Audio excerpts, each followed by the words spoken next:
सबसे पहले हम डाइस पे आए हुए मेहमान मॉडर्न एकेडमी के चेयरमैन जनाब इंसार खान साहब, जो आज के present head master Ahmednagar high school Bainpur हैं, जनाब इम्तियाज़ अहमद राशिद साहब,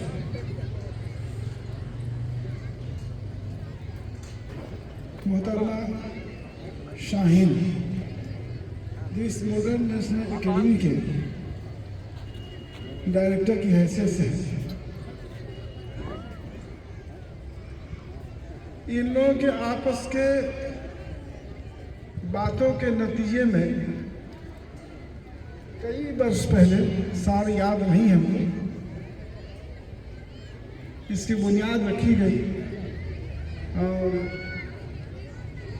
बहुत तेज़ी से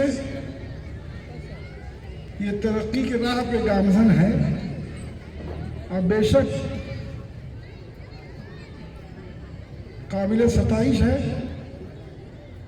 इसलिए किसी भी चीज़ को अचीव करने के लिए, मकसद की जानिब पहुंचने के लिए ईमानदारी का होना ज़रूरी है।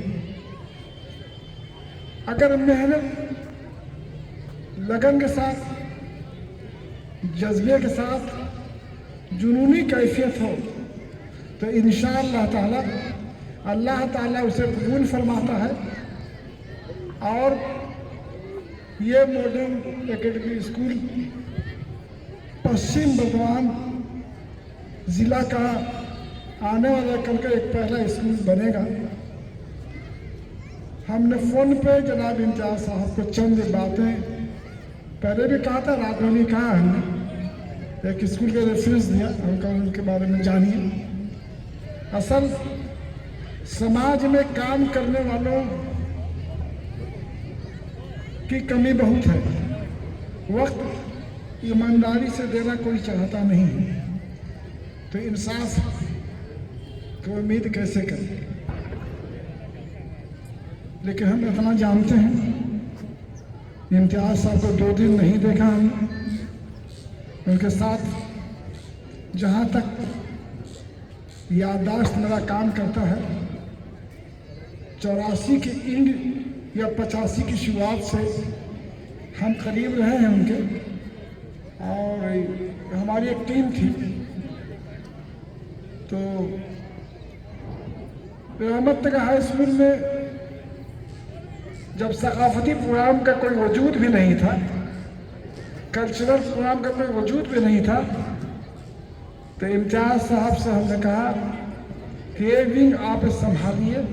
बहुत कुछ ऐसा है, ज़िंदगी का ऐसा शाख है जो बिल्कुल खाली है, करने वाला आदमी नहीं।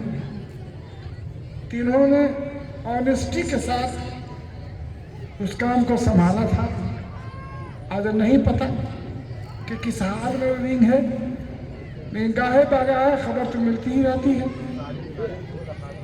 तो उस वक्त अहमदनगर स्कूल के बच्चे इस दुनिया में मगरबी बंगाल में स्टेट लेवल तक पहुंचे और वहाँ से अवार्ड अहमदनगर हाई स्कूल के फेवर लाए। ये साबिक टीचर इम्तियाज़ अहमद राशिद की मेहनत का ही नतीजा था। मैं तो सिर्फ एक सेक्रेटरी था, मैं करता कुछ भी नहीं था। सच्चाई यही है। जब इन्होंने ये दावत दिया, हम कहा इंशाअल्लाह मैं अगर रहा तो हाजिर होऊंगा। और हमको ऐसा लगता है, पिछले साल भी इम्तियाज़ ने कहा था कि जो जगह आपका है ये शायद बहुत छोटा पड़ेगा, आपको कुछ काफ़ी बड़ा जगह की ज़रूरत पड़ेगा ही। आप टारगेट बनाकर कुछ कीजिए। कुछ दिनों पहले हमें खबर मिली कि 4 मुकम्मल कमरा इन्होंने किया है। और हमको एक खबर ये भी है, जो उन्होंने नहीं हमसे तस्करा किया, कि शायद में कोई ज़मीन मिली है। खबर हमको है, क्या हकीकत में अल्लाह भी सवाल। तो बहरहाल ये लोग मेहनत कर रहे हैं। और अब तो अहमदनगर की ज़मीन काश्तकारी के लायक हो गई, अज़रखेज़ है। लेकिन हम जब स्कूल में आए थे 84 में, मेरी बात अगर किसी गिरा गुजरे तो पहले ही माजर चाह लेता हूँ। मरने और मारने का वक्त था। पत्थर में सुंबुल को उगाना आसान नहीं होता। रहमतनगर की जमीन पे अल्लाह ताला के हुक्म से फूल उगा जो रहमतनगर हायर सेकेंडरी स्कूल के नाम से लोग जाने जाते हैं। एक दौर ऐसा था कि रहमतनगर नाम से लोग घबराते थे, ना बाबा रहमतनगर या बेरा। ये वक्त भी आया कि जब सेंट्रल कमेटी की मीटिंग हुआ करती थी तो बंगाली की जो टीम थी जो मुखालफत करती थी रहमतनगर जा बोला, उन्होंने सेंट्रल कमेटी में लड़ाई शुरू कर दिया कि हमारा सेंटर कहीं नहीं, हम रहमतनगर स्कूल में ही जाएंगे। तो आप समझ लीजिए कि क्या वक्त था और क्या हुआ। फितरी बात है, हमारी जो टीम थी मैक्सिमम लोग तो रिटायर कर चुके, चंद एक लोग और बचे हुए हैं। लगन था, जज्बा था।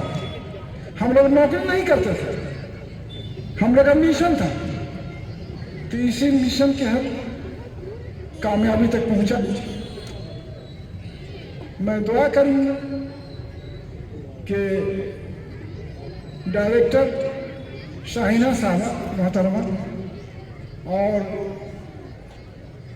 जनाब इम्तियाज़ अहमद राशिद साहब को लंबी उम्र सेहत के साथ अता फरमाए। और इस स्कूल के बच्चों के लिए दुआ करूंगा कि स्पोर्ट्स का एक विंग ऐसा है। अभी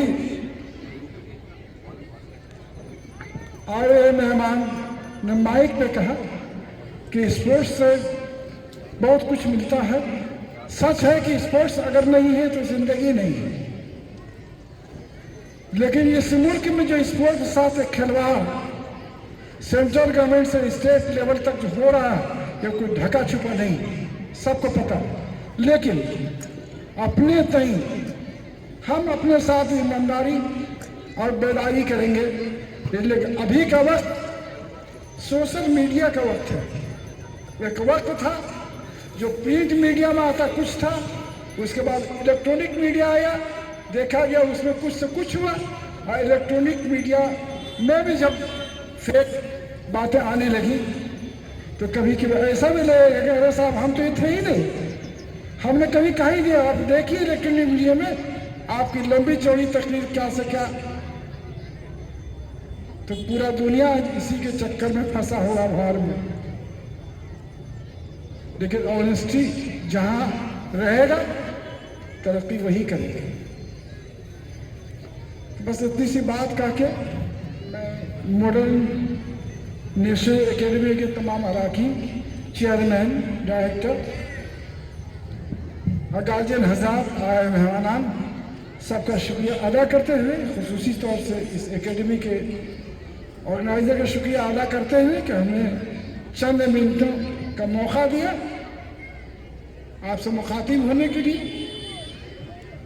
और हमें अच्छा लगा, गेट टुगेदर इसी बहाने हो जाता है। वक्त इजाज़त नहीं देता है, इसमें तो छोटे बच्चे हैं। देखने में तो बहुत अच्छा था, देखिए कितना अभी से आदमी बच्चा बन रहा है। तो अभी कौन आदमी बनेगा, अभी अगर मोदी रहेंगे तो नहीं मालूम, जिसका इख्तिलाफ पूरे हिंदुस्तान को हो रहा है। लेकिन इसको तो अपना मिशन कामयाब होना होगा। आज पूरी दुनिया में इंटरनेशनल लेवल पे हमास क्वांटिटी क्या है, हमास एक तहरीक है। किसी ने इसको खड़ा किया था जो दुनिया में नहीं। शायद आपको इल्म नहीं या हो सकता इल्म हो। जब उनकी मौत आज़म में हुई थी तो उनके जनाजे में 2 लोग शामिल थे और एक ऐसा मूवमेंट बना के चले गए इस दुनिया से कि कहा कि हमारी जमीन पर अगर कब्जा करोगे हम लड़ेंगे, खा वो मेरा चचा भाई ही क्यों नहीं। हम मुसलमान और यहूदी तो एक साथ रहते हैं, तो हम तो सारे लोग एक साथ रहते, प्रॉब्लम कहाँ है। तो अपना हक के लिए अपने कदम को दुरुस्त करना होगा। पहले हम कहाँ गलत कर रहे हैं, पहले उसको सोचना होगा, नहीं कि दूसरे को तनकीद करें। हम इसलिए बात कह के इम्तियाज़ साहब का शुक्रिया अदा करके ख़त्म करते हैं। अस्सलाम वालेकुम। बहुत बहुत शुक्रिया।